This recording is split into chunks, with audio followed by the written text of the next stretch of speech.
लियारी में गरीबशाह रोड पर नई बिल्डिंग की खुदाई की वजह से बराबर में कायम 6 मंजिला रिहायशी इमारत में दरारें पड़ गई थीं। इमारत के गिरने के खदशे के बायस मकीनों ने इमारत खाली कर दी है।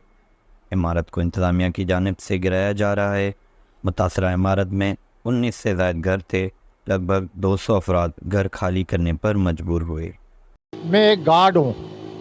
मैं मेरी सैलरी 25,000 है। मैंने सारा सब कुछ अपना बेच के ये यहाँ पे एक ख़रीदा था और यहाँ पे एक बिल्डर आया, वहाँ से इसने खुदाई की और अंडरग्राउंड खुदाई की कि मैं यहाँ बराबर में पार्किंग बनाऊंगा। अब यहाँ पार्किंग की जगह है ही नहीं, तो आप पार्किंग कैसे बनाओगे?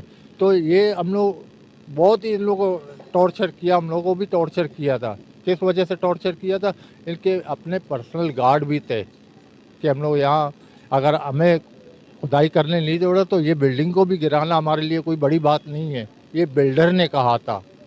यहाँ यार किसी के आंखों में इतने आंसू आ गए थे कि अब पूछो नहीं। हमें अभी तक कुछ लेटर भी नहीं दिया, बिला वजह तोड़ रहे। अभी हमें अपना हक दिया जाए। तकरीबन 3 महीने हुए मैंने इस बिल्डिंग में प्लेट अपना लिया। मैंने लिया था 35 लाख का और उसके ऊपर मैंने डेकोरेट भी कराया था। कोई इंसाफ नहीं मिल रहा हम लोग को।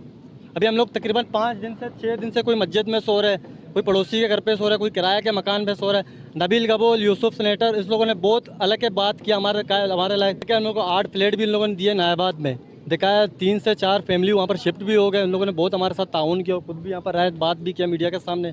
जो जो आगे इस लोगों ने शेयर भी किया, उन लोगों ने कहा हम लोग इस वक्त पूरा करेंगे, कुछ ना कुछ इसका हल निकालेंगे सिंध हुकूमत की तरफ से।